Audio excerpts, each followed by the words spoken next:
Not too long ago, in early 2024, the entire internet was teetering on the edge of a disaster.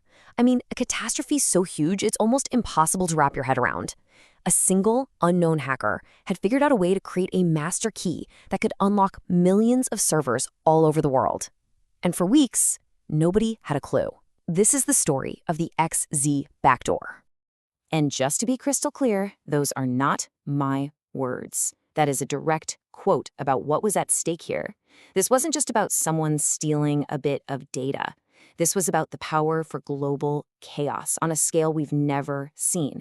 The ability to spy on anyone, hold anything for ransom, or, even take entire countries offline. And that really is the million-dollar question, isn't it?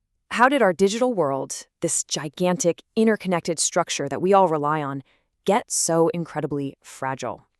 Well, the answer, and you're not going to believe this, doesn't start with a supercomputer. It starts with a jammed printer. Yeah, to really understand how this vulnerability was even possible, we have to rewind the clock. We need to look at the very philosophy our digital world is built on, a philosophy that was basically born out of pure, simple frustration. It all kicks off right here. There was this programmer at MIT, Richard Stallman, and he just wanted to tweak the lab's new printer so it would send an alert when the paper jammed. Seems simple enough, right? But when he asked Xerox for the source code to do it, they said no. They refused. And Stallman was just floored. This whole idea that code was some secret recipe to be locked away, he decided that was a fight worth having. And you can really see how that ideological battle played out over time. You know, back in the 60s, software like Unix was shared openly between researchers. But then came the 80s, and companies started slamming the door shut, locking down their code. So, in response, Stallman goes and creates the Free Software Foundation. And then, in 1991, a college kid named Linus Torvalds releases the Linux kernel. And that was it, the final piece of the puzzle for a totally free and open operating system. So what you ended up with were these two totally different ways of thinking about software. On one side, you have proprietary software where the code is a secret. It's like a car with the hood welded shut. Sure, you can drive it, but you have no idea how the engine actually works. And on the other side, you have free and open source software. That's like a car where anyone can pop the hood, look at the engine, fix it, and even make it better for everybody else. So, who won? Well, it's not even close. The open source model, and Linux specifically, pretty much runs the world now. It powers most of the internet servers, every single one of the top 500 supercomputers, 100% of Android phones. It's even used by governments, by the Defense Department, on nuclear submarines. So yeah, its security is, to put it mildly, kind of a big deal. Now, the attackers here, they were smart. They didn't try to take on this whole massive system at once. Nope. They went after one very specific, very vital component. The tool that lets you securely log into other computers. They went after the internet's master key. Okay, so how do you connect to a server securely when you know someone might be listening in on the line? You use this really brilliant piece of math, and the best way to explain it is with this paint analogy.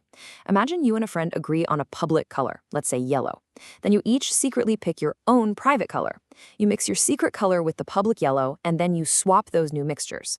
Finally, you just add your own secret color one more time to the mix you received, and boom! You both end up with the exact same final color, a shared secret key, and anyone eavesdropping would have no way to figure it out.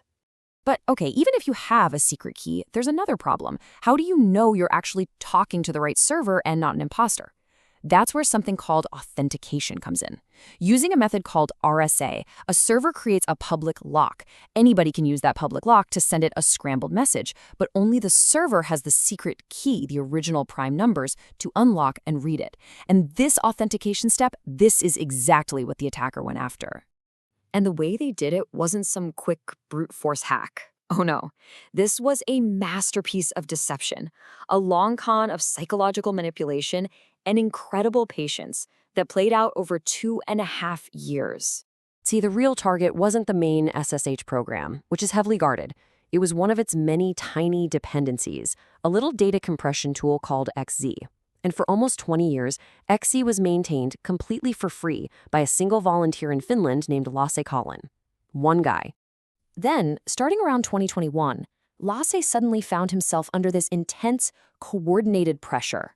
All these new accounts, probably fake sock puppets, started hammering him in public forums, complaining that he was too slow, that he was ignoring them, that he was choking the project. They were systematically trying to burn him out. And Lossie's response is, well, it's just heartbreaking. He explains that he hasn't lost interest, but he's been dealing with long-term mental health struggles.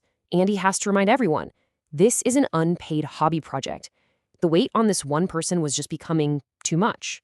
And right at this exact moment, when Lossie is at his most vulnerable, a new contributor shows up. Someone using the name Jia Tan. And this person is helpful. They're smart. They start taking work off Lossie's plate, saying they're just trying to be a helper elf. And eventually, a completely exhausted Lossie hands over control of the project. The trap was sprung. The attack itself was just brilliant, in a terrifying way. First, the malicious code was hidden like a Trojan horse, tucked away inside a binary test file, a place no human being would ever think to look. Second, it was designed to activate only in this tiny Goldilocks window, a few milliseconds during the login process, where it would slap out the real security check with its own. And finally, like a cat burglar, it had its own secret key to get in, and then it wiped its own fingerprints, erasing any evidence it was ever there. It was almost a ghost. So you have a nearly 3-year plot. A technically perfect exploit.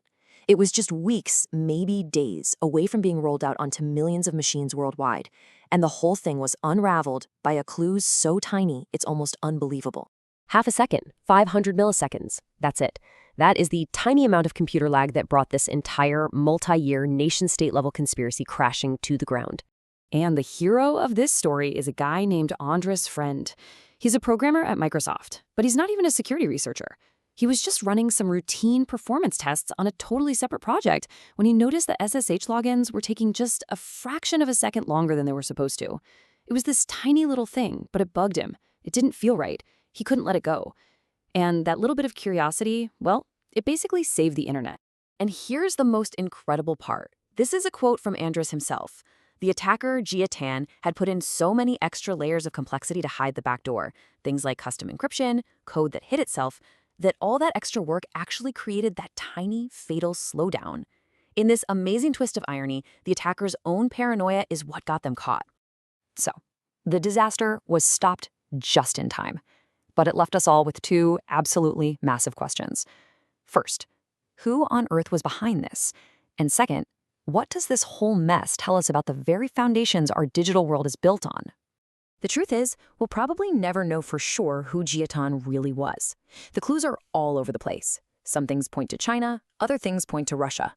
But the one thing most experts agree on is that the sheer patience and sophistication of this attack screams nation-state. This wasn't some criminal looking for a quick payday. But in the end, who they were is way less important than the vulnerability they found. And this is the real story. The XE backdoor wasn't just a technical failure, it was a human failure. It exposed that our entire digital world, this massive gleaming tower of commerce and communication, is often balanced on a single, tiny, crumbling brick. A brick maintained by one person who isn't paid, isn't appreciated, and is completely burnt out. You know, Lossie Collin gave the world a gift. He built and maintained this useful tool for decades. And in return, that gift was poisoned, and he was attacked for it. This whole incident forces us to look in the mirror and ask a really hard question. Our modern world runs on the generosity of volunteers like him. Are we doing anywhere near enough to support and protect the people who give us these incredible gifts?